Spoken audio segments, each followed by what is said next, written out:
तोर बोली वैसन मधुर है वो मीठे मीठे। अरे ये अदमा तो मैं पागल हूँ। अरे तभी तो कहता हूँ ये तोरे हंसना रंगना बोलना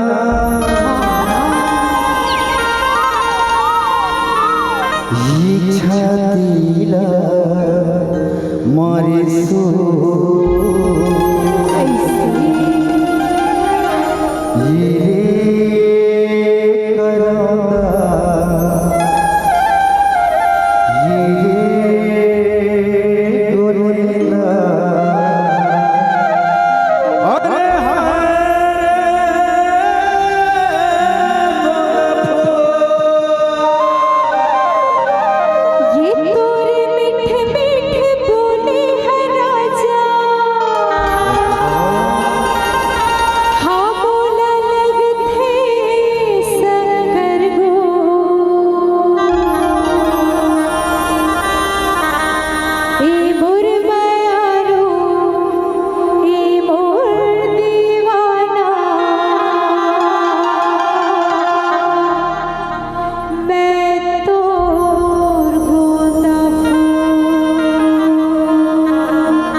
ये तोरे हंसना रंगना बोलना छातीला मारे दो तोरे हंसना रंगना बोलना छातीला मारे दो मेरे घरों का ये गोले ए वो ना फूल मेरे घरों का ये गोले हाय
मोला लगे कतर हिया हर पगले कतर जीहू काहे बोले हाय गोरा तेरे माया रोए मुर्दाना मैं तो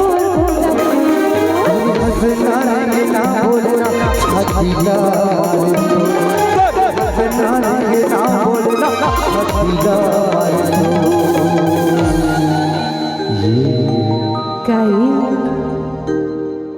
भारी अदा है तोर पर पगली। अच्छा